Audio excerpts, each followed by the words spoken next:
Hello everyone and welcome back to Let's Play The Messenger. In the last part, we got all the Phobikins collected and then finally accessed the Forlorn Temple, as well as got all 45 power seals finally together. In doing so, we got ourselves the Windmill Shuriken, and I mentioned last part that it works more or less the same as the one from Ninja Gaiden, where you throw it forward and you jump over and then it'll continue moving and continue jumping to keep it on screen as long as you can, allowing it to get multiple hits on enemies, boss fights, so on and so forth. But something I only hinted at was if you look at our key charges now, it now is a bar that recharges. There's going to be no more key charge drops from enemies or lanterns. Anything that would have dropped key charges will now just drop 3 time shards instead. Lanterns-wise, at least, enemies will only drop 1 still because, yeah. The change to having the key charges automatically recharge takes an adjustment, but it's overall the more powerful system, as it means you can constantly have supplements with you no matter what. Additionally, the recharge rate is relatively fast. Does this overly break the game? A little bit. And it also breaks the DLC a little bit, as the Windmill Shuriken can travel through walls, whereas the normal Shuriken could not. So in case there's a switch you're having trouble hitting, or something like that, you can now just use the Windmill Shuriken to completely ignore the wall and hit it anyway. It's broken, but it's not obtusely broken like certain other collect everything power-ups. Doesn't give us infinite health or anything, it's just a more powerful offensive option. It's gonna make the rest of the boss fights easier, not a joke though. In fact, I don't think not a single one of the boss fights left in the game I can consider a joke fight with the Windmill Shuriken. There's easier fights, like I think the next boss fight is relatively easy even without it. But it definitely makes things easier. Also, this room can be a bit annoying if you take the bats out ahead of time, because then you're left without a platform. With that, though, we've reached the end of the area, so let's see what the shopkeeper has to say for what's up ahead. Been a while since we had one of these, huh? Well, this is it. This is what? Your shot at taking down the Demon King. I feel ready. I hope you are. We lost too many messengers to him already. Good luck. I just realized I never shut off the dialogue before the Clockwork Concierge. Shit! Too late to go back and record that now because I already took the game off my hard drive. Shit. Oh well. The worm has come to play. Barma'Thazel! Barma'Thazel? He can't help you anymore. What? Impossible. What's wrong? Is the king afraid of having to do something himself? Enough! You will pay for your insolence! Prepare to die, ninja! The Demon King boss fight's one I died to rather regularly on my first playthrough, but looking back, it's a relatively easy fight. Most of the time, your challenge is to get up to him as it is. He'll shoot down fireballs and various balls, which you can use to cloud step up to him, but eventually, rockets just start outright spawning, which you need to ride, and then ride while dodging his fireballs. The hard part when it comes to adapting to dodging the fireballs while on the rocket is you need to start paying attention to which heads are lighting their mouths up and about to fire out fireballs, as that's rather key to dodging them. Upon being on the rocket long enough, you do eventually make impact with it on the boss, which will stun him while he's flying back downwards, allowing you to just hit him a lot and do HP damage. Compared to every other boss we fought in the non-linear section, this is easily the simplest, which I think might be the joke, because the Demon King, despite being the one in charge, can't really stand up to us now. It's also one of the few fights that the Windmill Shuriken doesn't help you out a lot with, because you need to be in midair to hit him with it, and you fall faster than the Windmill Shuriken does. So this is the one fight where it's not very useful, and it's the one right after I get the thing, wouldn't you know it. He also just doesn't have that much HP. Like, 3 volleys down will be enough for his HP, I think. Of course, I say that, but he's not done yet. He's now Vati from Four Swords and Minish Cap. At this point, his attack pattern heavily shifts. He now shoots down balls and then a laser into the balls. Each of the balls will then split into 4 lasers in the 4 cardinal directions. You just need to make sure you dodge it. This is more a survival phase than anything. I don't believe there's a way for you to actually get up and damage him.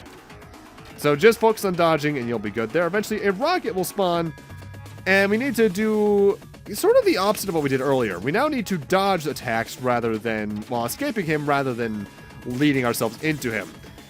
This does get tighter the farther into this volley you go. More energy balls are spawned with less gaps to sit between.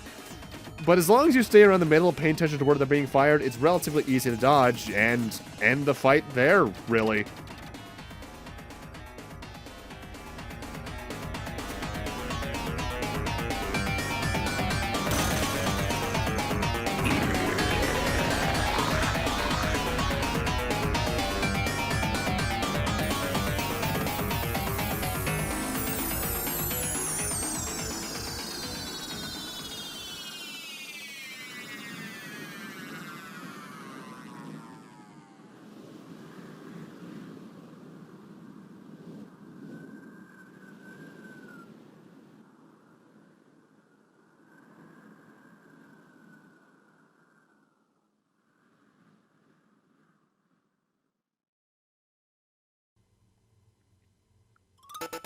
We got the Demon King's crown. Maybe one of the blue robes will know what to make of it. This changes nothing, ninja. The spell in the music box is still going strong. The curse will endure. Your world will fall. Cool. But I'm the one who still has legs. So what do you make of that, huh? And that's the Forlorn Temple. Hard area, but easy boss. And we get left out in an area that I first showed off way back in part 3 or so. Remember this room in the Bamboo Creek? Yeah, I was foreshadowing to this. I had an oh shit moment when I first played the game. With that though, let's now head back to the Tower of Time, in particular where the Artificer is. And we are not meant to talk to him, we just need to investigate the door. Because that's where the Demon Crown goes, so let's see what lies beyond. The Abyss stares at you. Stare back? Hell yeah.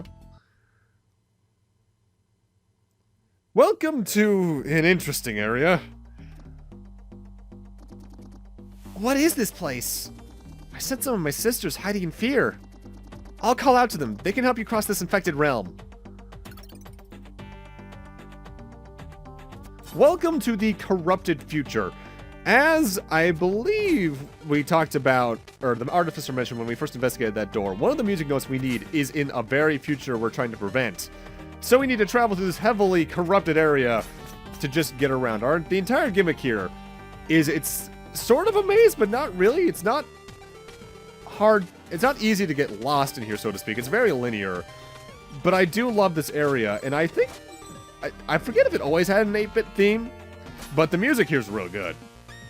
And an interesting thing that I'm not going to have time to mention, really, is that towards the end of this area, if you look in the background, you can see a stone with the moon on it, which is a direct reference to the one story the shopkeeper told us about the moon staying around humanity to prevent creatures from coming out of a bog, heavily implying that something we're going to see at the end here might be one of those very creatures that story was talking about. More about that in a moment.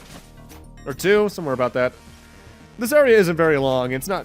It's kind of to make up for how hard the Forlorn Temple could be depending on when you took it on. This place is relatively safe. I will admit though, finding your way around can be a bit annoying on the first playthrough because the paths and the non-paths look drastically similar. Or incredibly similar. Drastically is usually used for different, isn't it? My words aren't the best, I think is what we've discovered here today. And yesterday, and 8 years ago. God, I've been doing this for 9 years. I know some people have been doing it since like 2006, but like, good lord. It's about half my lifetime. That's weird. I think what makes this place kind of easy as well is that I think barring the spike traps they try to surprise you with, there's no enemies to fight along the way either. The fireflies take you paths completely opposite of them.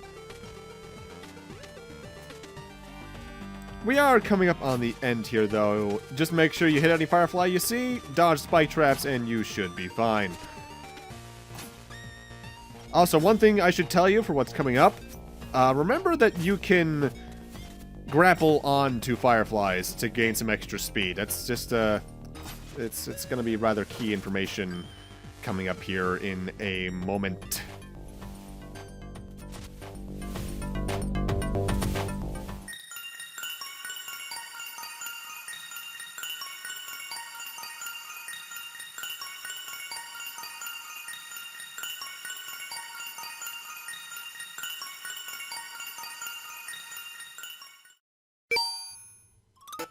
We got the Key of Courage. Appearing only for the one who would venture into the biggest unknown, it is one of the notes needed to create a melody that will break the curse.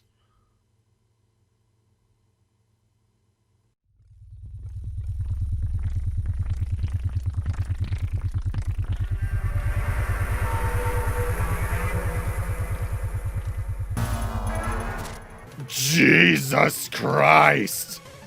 So welcome to the actual hard boss fight for this melody music piece. We have to run away from this giant abomination. If it catches up to you, you're dead. You have to start the chase over. Notably, you don't actually get death quotes from Corbel if you die here, and there is a way to skip this. In the case you take the hook, the grapple hook, near the music notes, and glide into the music note, you'll collect it and then dive into the water next to the music note, dying. And that'll send you back to the portal that we entered from, because there's no checkpoints here, allowing you to just completely skip this entire sequence. Speedrunners use that a lot. This chase was very hard in my first playthrough. I even died a few times here, as you can tell by the jump cut at the start of it. But as long as you remember you can grapple onto the fireflies and grapple as much as you can, you should get through no problem. This thing is disgusting, though. Whew, barely made it. Whoa, you made it back! Never again. This is incredible. What did you find? An abomination I couldn't describe with words. Sick. Anything else? I found one of the music notes. Yes, I knew it. Do you know what this means? I guess we're one step closer to lifting the curse. That and the shopkeeper has to do the dishes for a whole week. I won my bet. Thanks. Indeed, though, that is all 6 music notes we needed to collect collected, so let's go put the final one into place and see what happens.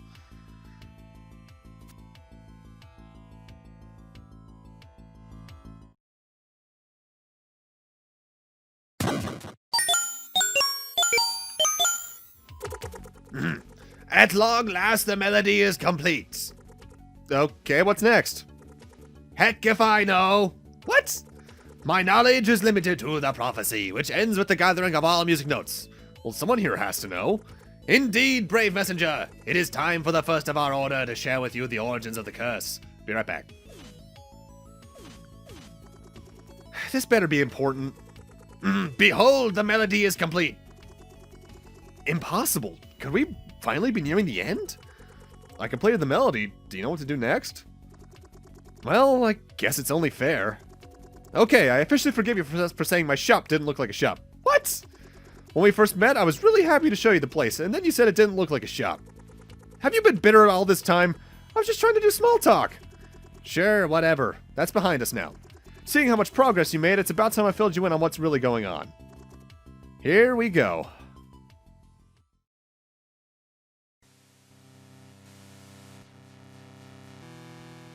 Eons ago, a civilization of giants lived in the clouds, protecting the world from unknown forces.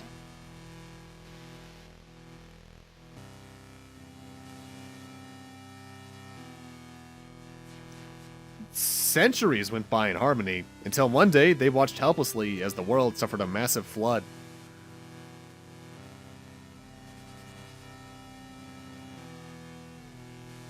Only a single piece of land remained. Ever adaptive, humanity gathered its survivors and built a huge temple where they would try to find new meaning.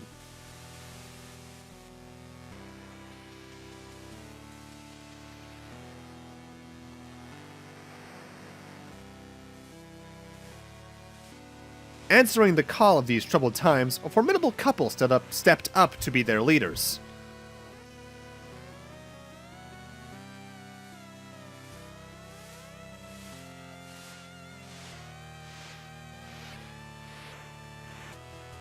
Gifted with a beautiful voice and otherworldly ability to create mesmerizing trinkets, everyone called her Muse.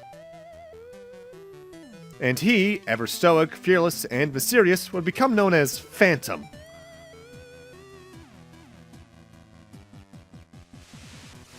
After a decade of relative stability, the skies began flashing red as if war was being waged against the sky giants.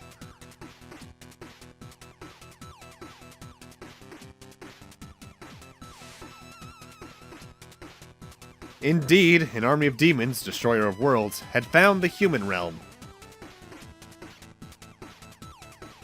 With humanity's protectors soon to be extinct, Muse and Phantom inspired everyone to prepare for the inevitable onslaught. The demon army was too strong. The temple was lost, and Muse was killed while trying to protect her people.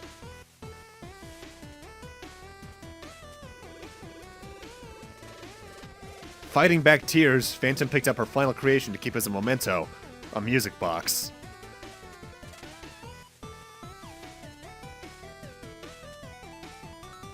Abandoning the temple to the Demon King, he led the last survivors of his race to the western edge of the island.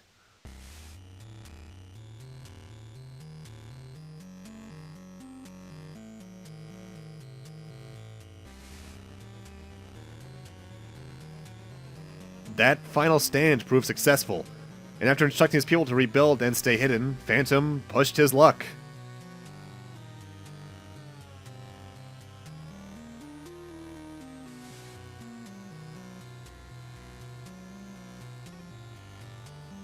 Blinded by rage, he darted towards the temple in a foolish attempt to take down the Demon King.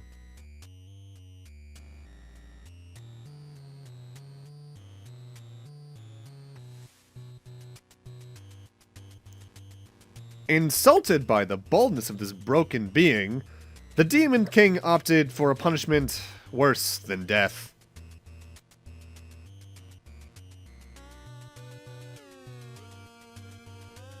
Corrupting his love's memento with a demon magic, he turned Phantom's music box into a tether to the human realm.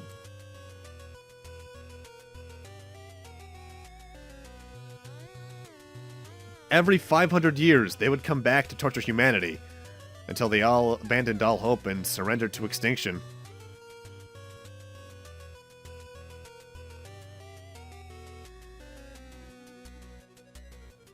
Phantom was forced to wear a cursed mask which would steal his mind and keep him in a state of perpetual distress.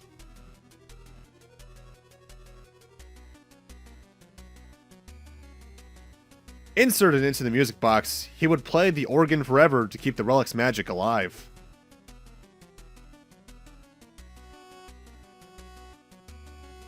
In this both mental and physical prison, he would be the one to ensure the curse on his legacy was maintained.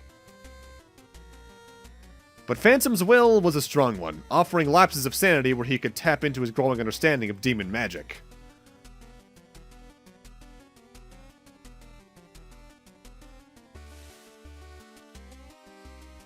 The fight to get rid of the curse would last centuries, so his people would need the ability to cooperate across generations.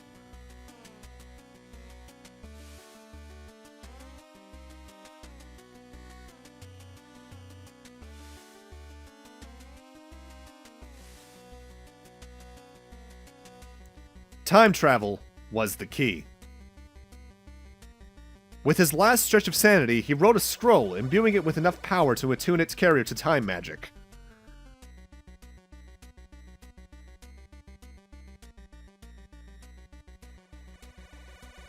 Before losing his mind completely, he teleported his final hope, the scroll, to his people's hideout.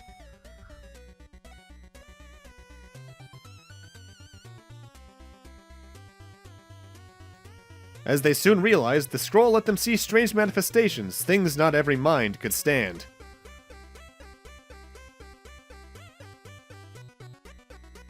Only a few brave adventurers had a strong enough will to carry the scroll.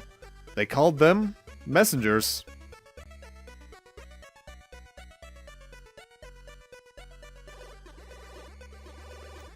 With the ability to step through space-time tears, they had access to the Void, a safe haven outside of time.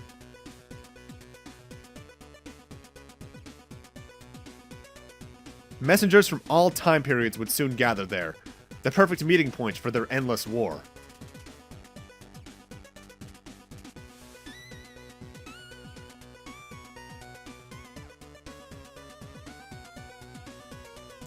But, as it turned out, Meeting denizens of the future, or even one's alternate self, could be troubling for some.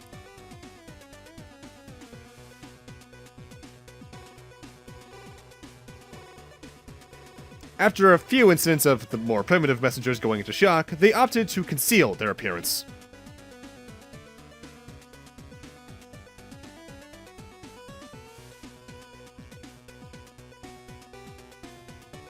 Thus, the Order of the Blue Robes was founded, and together they built their headquarters, the Tower of Time.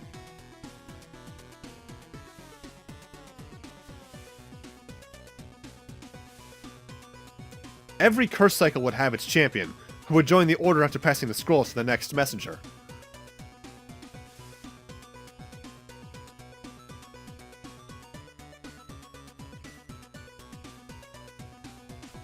With the support of the Blue Robes, after many cycles, the music box was reclaimed from the Forlorn Temple.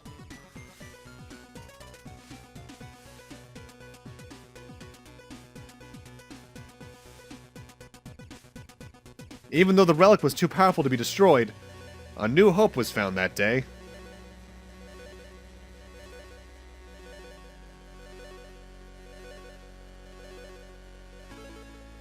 Mysterious forces of the world started materializing in the form of magical music notes.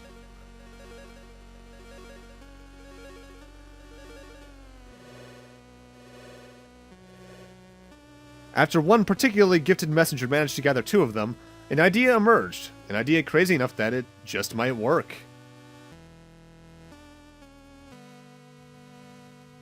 If they created a melody strong enough to breach the music box's protection spell, maybe a messenger could enter it and rescue Phantom.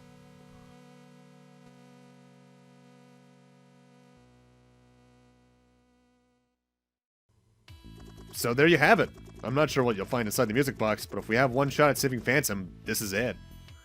Be on your guard. His might will have conjured all sorts of traps. Good luck out there. The music box beckons! Are you ready to face your last challenge, messenger? Not really. Because with that, I'm going to end this off here. Thank you guys for watching, and in part 18, we're not ending the game. It's DLC time. Technically speaking, you can't access the Picnic Panic DLC until after you've beaten the game, so I did have to go and do the final boss and all that now, but I'm showing off the DLC first just so I can show it off and then end properly at the credits. With that, thank you guys for watching, and I'll see you guys then.